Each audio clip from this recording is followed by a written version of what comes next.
smart mouthies, and welcome back in the month of June and the month of music. So I think it is time we talk about my favorite band. Yes, I do have one. And throughout this month you will accompany me in a journey to see them again. So I'm talking about a pop duo, some of you might already guess who I'm talking about, who was founded in 1981. If you have kept close attention, you might have guessed 1981 is the year I was born. So they were founded the year I was born. Maybe there's a special connection there, I don't know. But pretty surely I heard their music in the 80s on my parents' radio, dancing through the living room. But I came aware of them when we first got MTV. Let's paint a picture. Back in the day, beginning of the 90s, MTV was it for the young people, at least in Europe. I don't know that it was like that anywhere else, but in Europe, MTV was the shit. And you would watch music videos on end and interviews and rockumentaries and popumentaries, and it was an amazing time. And the videos, the music videos, there were so many good ones and people paid so much attention to it. I don't know if that is still the case today. I often don't like the music today, so I don't pay close attention. But back then, there were some amazing videos. And one that caught my eye was Can You Forgive Her by the Pet Shop Boys.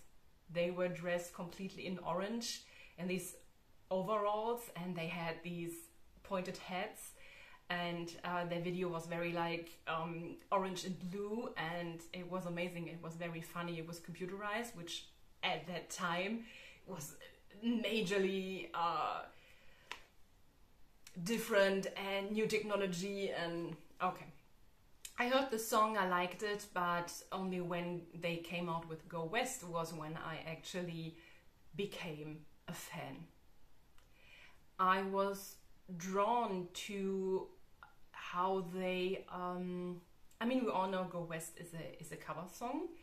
It's not their original, but how they take on the music and make it into something new, or also if they do their own songs. To me, they have a very unique style. And I know they have remixed songs for other artists, and I can immediately tell if this is a Pet Shop Boys remix or not. And so yeah, Pet Shop Boys, they are my favorite band, and they have been to this day. So once again, we go back to the beginning of the 90s, and once again, let's paint the picture further. There's no internet. The world seems much bigger than it is now, and you are not as interconnected with people, and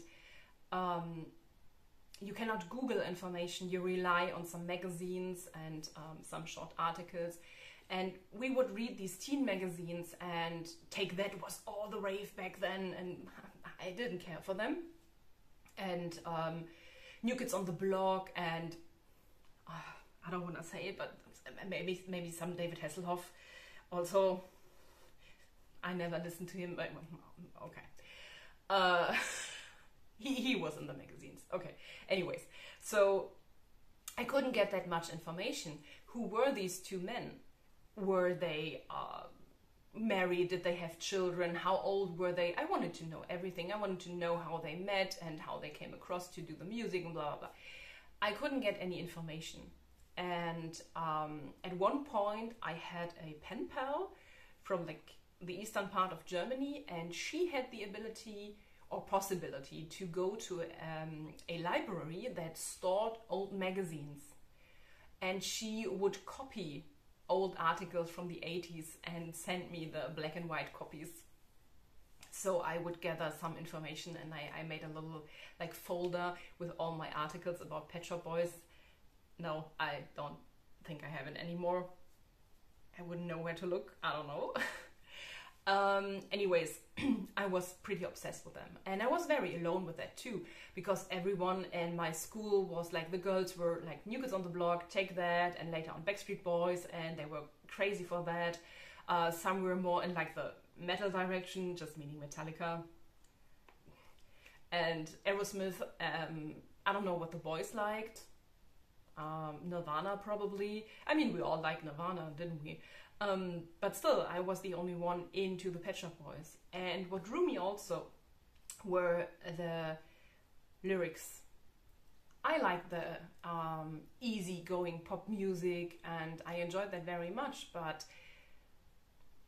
the lyrics, even then, being 11, 12, 13, 14 years old, even then, they amazed me.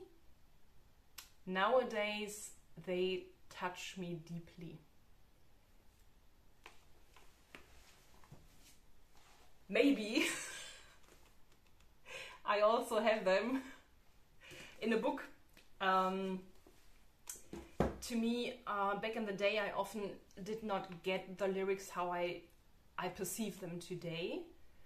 And I remember the song Being Boring, which I think is a multi-leveled song, and I enjoyed the melody, and there is a part of a text that says, all the people I was kissing, some are here and some are missing, and only nowadays that people that I kissed are missing.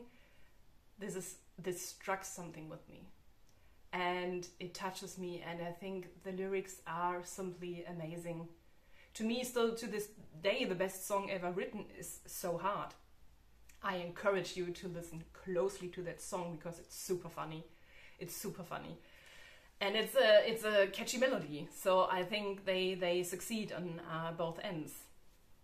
So let's go back again. We're at the beginning of the 90s and everyone is going out to concerts and listening to their favorite band. Pet Shop Boys then had toured in 1992. I was not aware of that. It's not like today where everywhere is an announcement, oh, well, someone's coming on tour. And after that, they didn't tour for a very, very long time. And I never got the opportunity to go to a concert to my favorite band. I've been to music concerts.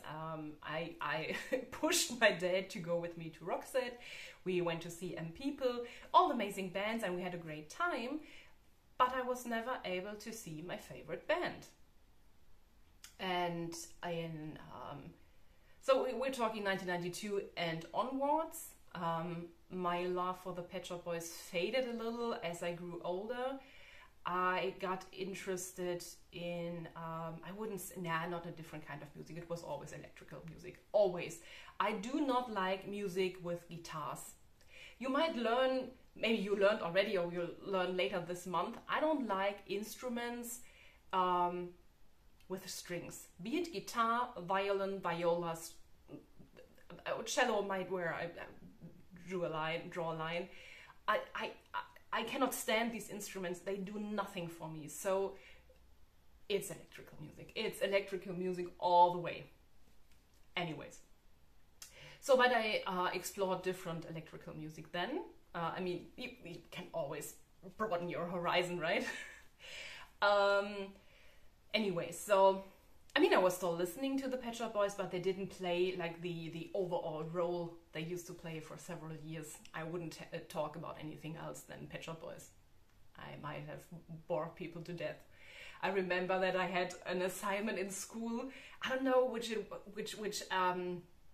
subject it was, but I was supposed to talk to the class about something, and one of my classmates said, don't let her go up there, she's gonna talk about Neil Tennant anyway. I didn't, but it was interesting. There seemed to be no other topic. Okay, so still not having seen my favorite band in concert, and come 2005, I think, a friend of mine had received as a birthday present tickets to the Backstreet Boys. And she was like, oh, they were my favorite band growing up and now they're back and I want to go. But my boyfriend, who gave her the tickets, didn't want to go. And I was like, yeah, if I don't have to pay for it, I go with you. And I envied her so much because she was able to finally experience her favorite band and relive her youth. And I was like, I want that. Damn it, I want that. Come a year later, 2006. And the Pet Shop Boys would play one concert in Bonn, which is close to Cologne. open air. I coerced a friend to go with me, and I couldn't believe it. I mean, it was very, I think my mom saw it in the paper and was just like, yeah, they're coming to Bonn. And I was like, immediately, I bought 2 tickets. I thought someone will go with me. It was a little bit risky.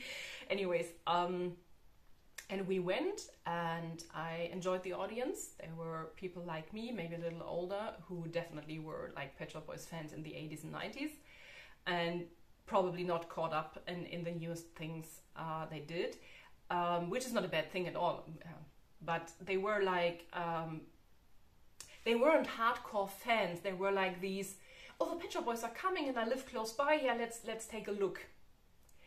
And then they had an opening act, and I was standing there on these little stones spread it around, open air, and this opening act came, and I was like, I cannot wait any second longer. I couldn't still believe this was gonna happen. And then it really started feeling like this was not gonna happen. This opening act was so horrible. I don't know what they were thinking. Their music was bad. No one wanted to see them. I don't say that the audience behaved at its best. They booed them. But then it turned, and this band got like really mean and bullying, and they were like, yeah, we know you don't like us, we're gonna play another song anyway just to bother you.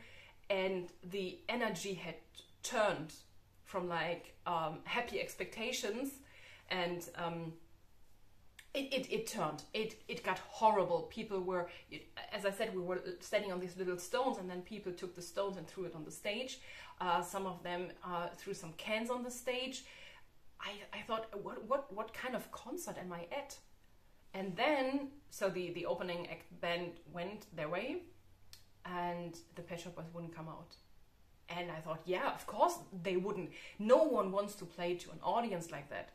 I'm not saying it's only the audience fault. The band was really, they should have left. They are booed and they should have left. It was already clear this was not working out. And the way they handled it was, it made things worse. It made things worse. And I think we waited over 30 minutes, if not longer, so that finally the Pet Shop Boys would come out. They waited till the audience had calmed down. But the first few songs, it was still weird. And I thought, man, this messes up my experience. But then they played their set and everything was fine. And I hadn't been happier in my life than that evening. And the next day I went out and bought their new album.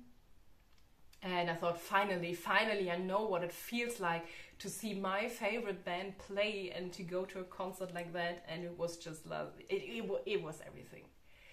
And I think just a year later, they played again in Düsseldorf then, which is, Cologne is here and you have Bonn here and Düsseldorf here. So it's all pretty close together.